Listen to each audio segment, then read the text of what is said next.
दोस्तों, लक्ष्मण जी की मृत्यु की खबर सुनकर क्यों जोर से हंसने लगी माता सीता आज भी लोगों के मन में वाल्मीकि द्वारा रचित रामायण के कई आखिर अध्याय में बसे हुए हैं। उन्हीं में से एक ये भी था कि जब मेघनाद के बाणों से लक्ष्मण जी मूर्छित हो गए थे और यह खबर माता सीता के पास पहुंचा तो जोर जोर से हंसने लगी थी कि हाँ, आपने सही सुना, अपने पुत्र समान देवर के मृत्यु की खबर सुनकर उन्होंने ऐसा क्यों किया था।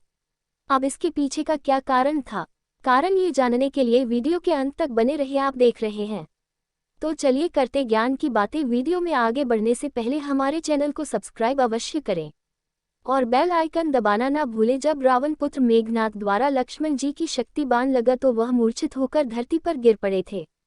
तत्पश्चात बजरंग बली लंका से सुसेन वेद हनुमान जी से कहता है कि श्री राम के छोटे भाई का उपचार द्रोणाचार्य पर्वत पर पाई जाने वाली संजीवनी बूटी से हो सकता है। यदि सूर्योदय होने से पहले लक्ष्मण को संजीवनी बूटी नहीं मिला तो उनकी मृत्यु है।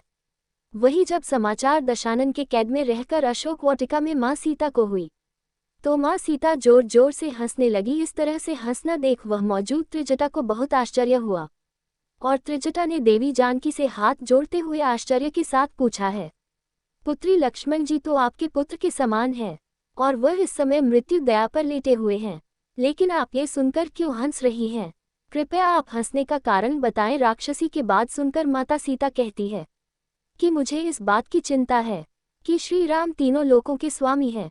उनके गोद में उनके भाई लक्ष्मण हैं और जो स्वयं श्री नारायण के गोद में हो, भला उसकी मृत्यु कैसे हो सकती है? जिस कार्य का बाहर पवन पुत्र को सौंपा गया होगा, कार्य सफल कैसे हो सकता है? और रही बात सूर्योदय की, जो जब तक मारुति संजीवनी बूटी द्रोणाचार्य पर्वत से लेकर नहीं आते तब तक सूर्य में इतना साहस कहाँ कि जो उग सके। तीर लक्ष्मण जी को नहीं बल्कि स्वामी श्री राम को लगा है, क्योंकि स्वामी के कण कण में लक्ष्मण का वास करते हैं और देवर जी के कण कण में प्रभु का वास है। दोस्तों, अब जानते हैं कि संजीवनी बूटी लेने जाने के पूरे संकट मोचन हनुमान और सूर्योदय के बीच क्या संवाद हुआ। पवन पुत्र ने बड़े ही विनम्र शब्दों में सूर्य देव से कहा, विनती की और कहा कि है प्रभु, मेरी आपसे प्रार्थना है कि आप कुछ समय के लिए अपने इस तेज को समेटे रखें, क्योंकि रघुकुल वंश पर भर संकट छाया हुआ है। लंकापति रावण के पुत्र मेघनाद ने आज स्वयं परमपिता ईश्वर के अंश पर वार किया है।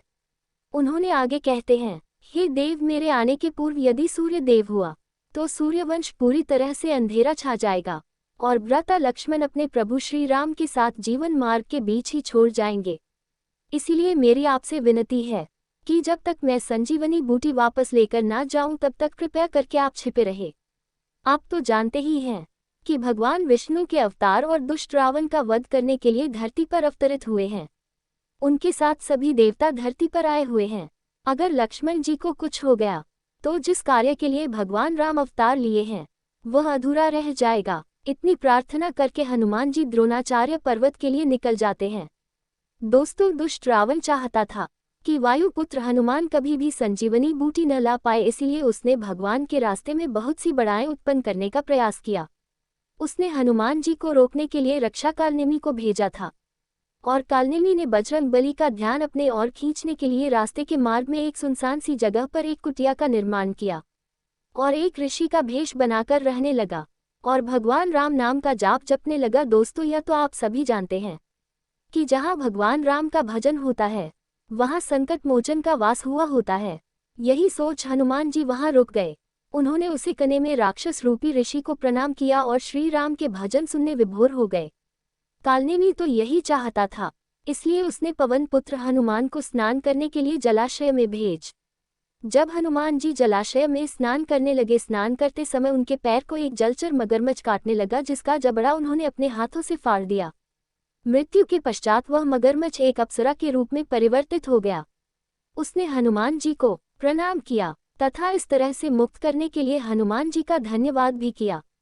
हनुमान जी जब वापस जाने लगे, जब उसे अप्सरा ने उन्हें बताया कि कुटिया में मौजूद ऋषि नहीं बल्कि रावण द्वारा भेजा गया राक्षस कालनेमी है, जिसके बाद पवन पुत्र उसे रक्षा के बीच भयंकर युद्ध हुआ और उन्होंने उसे दुष्ट करने में की मृत्यु की गोद में दिया।